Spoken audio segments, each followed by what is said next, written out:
खुशामदीद नाज़रीन, मेरा नाम है वकास इब्राना। आप मुझे देख रहे हैं पाकिस्तान पॉलिटिक्स नेटवर्क पर। बहुत सारी खबरें हैं, बहुत ज़्यादा खबरें हैं। मैं कोशिश करूँगा कि तमाम जो इन्फॉर्मेशन है वो आपके साथ शेयर कर सकूँ। तो hold on to your seats और प्लीज़ मेक श्योर कि आप चैनल को सब्सक्राइब कर लें और बेल आइकन को भी दबा लें। और अगर आपको वीडियो पसंद आए तो प्लीज़ इसको लाइक करना मत भूलिएगा। अच्छा, अब खैबर पख्तूनख्वा में अमन जरगा हो रहा था, उसका एलामिया जारी हुआ है, तो इसके ज़रा पॉइंट्स पढ़ लेते हैं कि इसमें क्या क्या चीज़ें हैं। खैबर पख्तूनख्वा जरगे में जो पहला पॉइंट है वो ये है कि जारी दहशतगर्दी की भरपूर मजम्मत करता है और इस बात का इरादा करता है कि इसके खात्मे के लिए सूबाई असम्बली को एतमाद में लेकर कानून के दायरे में मौजूद हर वसीला बुरवेकार लाया जाएगा जो इस सूबे में दायमी अमन का बायस बने। अच्छा, ये जो अब फर्स्ट पॉइंट है जो मैंने पढ़ा है ये बड़ा इंटरेस्टिंग है। इसकी जो आपको समझ आएगी ना, वो जब मैं बाकी पॉइंट्स पढ़ूंगा, ये पूरी पिक्चर जब आप देखेंगे तब आपको समझ आएगी कि ये इधर कहना क्या चाह रहे हैं और ये करना क्या चाह रहे हैं। अमन व अमान के हवाले, दूसरा पॉइंट, मुजव्वज़ा कवानीन के हवाले से मुतलका करारदादें जो सूबाई असम्बली में पास की गई हैं इन पर फौरी अमल दरामद किया जाए। तीसरा पॉइंट, पुलिस और काउंटर टेररिज्म डिपार्टमेंट दाखिली सलामती की क़यादत करेंगे और ज़रूरत के मुताबिक आइनी तौर पर बाकी इदारों से मावनत तलब कर सकते हैं, जबकि सूबाई हुकूमत खैबर पख्तूनख्वा में मखदूश अमन व अमान की सूरत हाल में पुलिस और CTT को खसूसी माली मावनत फराहम करेगी। गैर कानूनी महसूलात, भत्ताखोरी और ये चौथा पॉइंट है जी, रकम के खात्मे के लिए एक मजबूत पॉलिसी बनाई जाएगी ताकि दहशतगर्दों का मुआशी नाता तोड़ा जाए, मुआशी जो उनका है वो उसको ख़त्म किया जाए। पांचवा पॉइंट, खैबर पख्तूनख्वा बिलखसूस शोरश ज़दा इलाकों में मादियात की गैर कानूनी निकासी का खात्मा किया जाए। सूबाई असम्बली खैबर पख्तूनख्वा को जारी सिक्योरिटी इदारों की कार्रवाइयों और उनकी कानूनी बुनियादों के बारे में तयीना मुद्दत में इन कैमरा ब्रीफिंग दी जाए। कौन देगा ये briefing? Obviously core commander. Number 7 है जी, सूबाई सतह पर अमन के फोरम कायम किए जाएं जिनमें अक्सरियत गैर सरकारी अरकान की हो। नंबर 8 है जी, शहरी सतह पर पुलिस, कंटोनमेंट और बल्दियाती इदारों के माबैन हम आंगी के लिए सेल्स कायम किए जाएं। अच्छा, ये वो चेक पोस्टों, ये वो मुकामी नंबर 9 है जी, मुकामी हुकूमतों के इस्तेकाम और माली तहफ़्फ़ुज़ के लिए आइनी तरमीम की जाए, जबकि प्रोविंशियल फाइनेंस कमेटी को नेशनल फाइनेंस कमीशन के साथ मुंसलिक किया जाए। कमाल है। वफाक के ज़िम्मे सूबे के आइनी माली हकूक़ की मद में NHP, federal excise duty on oil, water share of Khyber Pakhtunkhwa, precedence of natural gas, article 158 है ये, merge districts population share in NFC implementation और 11th NFC गलियार ड्रिंकिंग वाटर, आर्टिकल 151 बैनल सूबाई तजारत अमलदारी की जाए ताकि खैबर पख्तूनख्वा को गंदम की तरसील हो सके। तो ये हैं जी, ये 10वां पॉइंट है।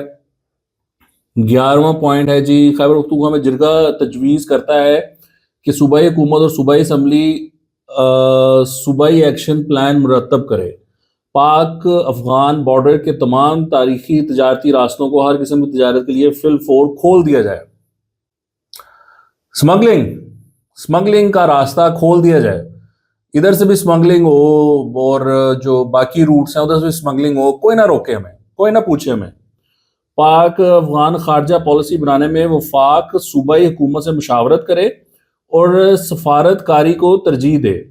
अमन जरगा ये तजवीज़ करता है कि वफाकी और सूबाई हुकूमत के दरमियान तनाव को कम किया जाए। मुश्तरका मफादात कौंसिल का इजलास आइनी मुद्दत के मुताबिक बुलाया जाए। अब ये जो पॉइंट्स है ना, ये अब आप वापस चले जाएं पॉइंट नंबर 1 पर। वो जो पॉइंट नंबर 1 है वो आपको क्या समझ आती है उसकी? खैबर पख्तूनख्वा अमन जरगा मुतफ़िका तौर पर खैबर पख्तूनख्वा में जारी दहशतगर्दी की भरपूर मजम्मत करता है और इस बात का इरादा करता है कि इसके खात्मे के लिए सूबाई असम्बली को एतमाद में लेकर कानून के दायरे में मौजूद हर वसीला बरकार लाया जाए जो इस सूबे में दायमी अमन का बायस बने। अब ये इनका वो इन्होंने बात करनी है जी, وہ آپ کو کہہ رہے ہیں کہ ہمیں بات کرنے دو, ہم نے ادھر سے تجارت کرنی ہے. وہ اسد کیسر کھڑا ہوا ہے, اس نے کہا ہے کہ ہم جی نہیں سکتے افغانستان کے بغیر, افغانستان کے ساتھ ٹریڈ کیے بغیر ہم نہیں جی سکتے, ہم نے وہ ٹریڈ کرنی ہے. اب وہ D G A S P R کہتے ہیں کہ جی وہاں پر تیرا اور خیبر میں یہ لوگ چرس کا کاروبار کرتے ہیں, پوپی اگاتے ہیں, اور وہاں پر وہ کاشتکاری ہو رہی ہے, اور اس میں پولیٹیشینز شامل ہیں, اس میں لوکل جو پاورفل لیڈرز ہیں وہ شامل ہیں, کرائم کرنے والے کرمنلز شامل ہیں, ٹی ٹی بھی شامل ہے, افغان طالبان شامل ہیں. وہ یہ کہتے ہیں. اب یہ سارے لوگ وہ کہتے ہیں جی کھولیں تاکہ ہماری ٹریڈ اوپن ہو, ہم وہ جو اسمگلنگ کرتے ہیں یہاں پر سارا کپڑا 2 نمبر, کوئی کپڑا 1 روپے کا ٹیکس نہیں ہے کسی کپڑے پر, سارا کپڑا 2 نمبر آتا ہے. یہ سارا وہ جو کام دھندا ہے وہ اوپن ہو, اور ہم ان کے ساتھ بیٹھ کے یہ ٹی ٹی پی کے ساتھ بات کریں, ان کو ہم ایک وہ سمجھتے ہیں جس کو آپ کہتے ہیں نا ایک سٹیک ہولڈر سمجھتے ہیں, ان کے ساتھ گفتگو کریں ہم, اور پھر ان کے ساتھ بیٹھ کے ان کو کہ اچھا کون سا ایریا لینا یار, ادھر چپ کر کے بیٹھ جانا یا کر لینا. وہ آپ کا ایریا لینا چاہتے ہیں تو کون ملک کا ایک فوج موجود ہو, ملک میں پولیس موجود ہو, ملک میں حکومت موجود ہو, تو کون اس بات کو الاؤ کر سکتا ہے کہ وہ ٹی ٹی پی کو کہے اچھا چلو یار تم نا یہ تیرا لے لو, وہ جی چلو کرتے رہو کاش, تم ہمیں بھی وہ دیتے رہنا پیسہ, خود بھی کھاتے رہو. یہ تو حال تھا اس صوبے میں چل رہا, اور سارے وہاں پہ دھندے چل رہے تھے اور بھتے چل رہے تھے. ٹی ٹی پی وہاں پر انہوں نے آفیسز, ہر جگہ پہ آفیسز بنائے ہوئے تھے. یہ عمران خان صاحب نے ان کو لا کے بسایا ہے, اور پھر اس کے بعد انہوں نے آفیسز بنائے ہیں, وہ بھتے لیتے تھے, ہر چھوٹا موٹا ٹھیکہ اس میں وہ پیسے لیتے تھے. یہ وہ کہہ رہے ہیں کہ جی ہمیں اب آپ کرنے دیں بات, ہمیں یہ فیصلہ کرنا ہے. بھائی تم نے کیا فیصلہ کرنا ہے, تم لڑو ان کے خلاف. تم نے سی ٹی ڈی آج تک کیوں نہیں بنائی, اس کو امپاور کیوں نہیں کیا, اس میں ہائرنگ کیوں نہیں کی, اس کو اربوں روپیہ کیوں نہیں دیا کہ وہ دہشت گردوں کے خلاف لڑ سکے. تم نے کیا لڑنا ہے دہشت گردوں کے خلاف, تمہاری نیت ہی نہیں ہے, تم نے کوئی کام ہی نہیں کیا آج تک دہشت گردوں کے خلاف. وہ ابھی ایک ایس ایچ او کو وہ لے کر گئے ہوئے تھے, اس کو مار دیا. تو اب تم نے کیا کیا اس کے لیے, کون سا آپریشن تم نے لانچ کیا ہے؟ مطلب تم یقین ہی نہیں رکھتے ان کے خلاف آپریشن کرنے پہ.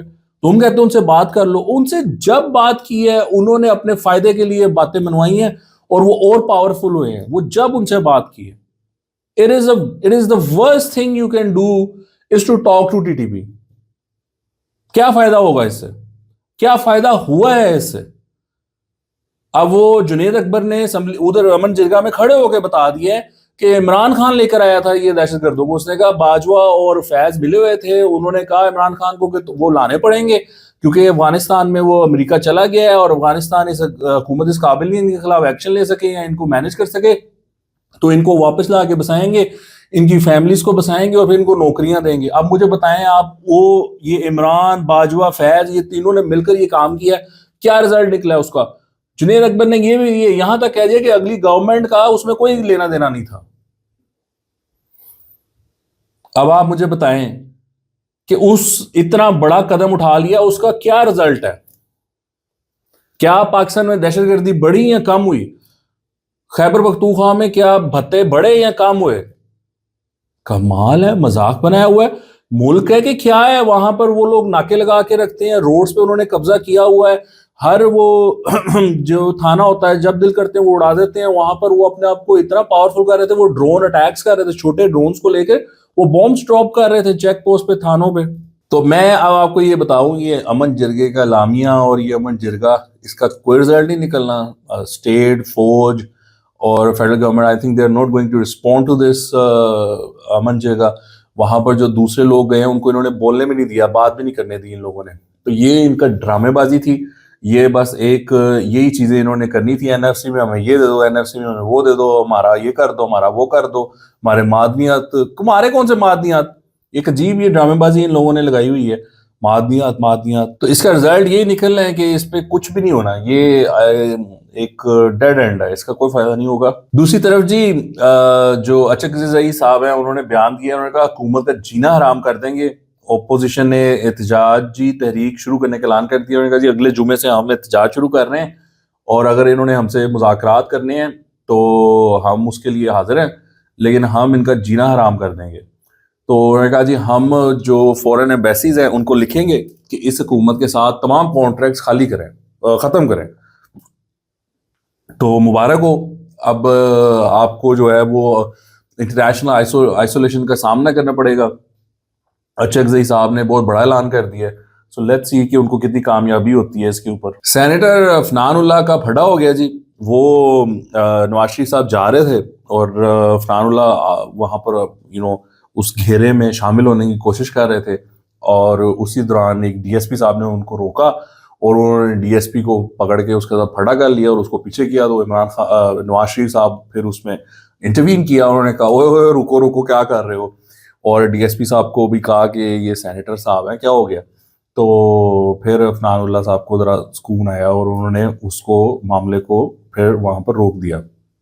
तो ये भी होता है जी, बड़े लोगों की मौजूदगी में फिर ये चीज़ें धक्म पेल तो हो ही जाती है। एक और बड़ी इंटरेस्टिंग चीज़ चल रही है, बाबर आजम का स्केच बना दिया है इन लोगों ने। दिल्ली में जो अटैक हुआ है उसके बाद एक न्यूज़ चैनल है, उस न्यूज़ चैनल ने जो स्केचेस जारी किए हैं उसमें एक स्केच बाबर आजम का है। वो इतनी मुमासलत है, ये जब पहलगाम हुआ था तब भी इन लोगों ने बाबर आजम का एक स्केच निकाल दिया था और इस दफ़ा फिर एक बाबर आजम का स्केच निकाल दिया। तो इनको को बताया कि भाई बाबर आजम दिल्ली के अटैक में शामिल नहीं था, वो ऐसा लड़का नहीं है, वो क्रिकेट खेलता है, वो क्रिकेट खेलने में मसरूफ रहता है। एनीवे जी, अभी तक के लिए यही खबरें हैं। आपको देखने का बहुत शुक्रिया। Please make sure that you subscribe to the channel. खुदा हाफिज़।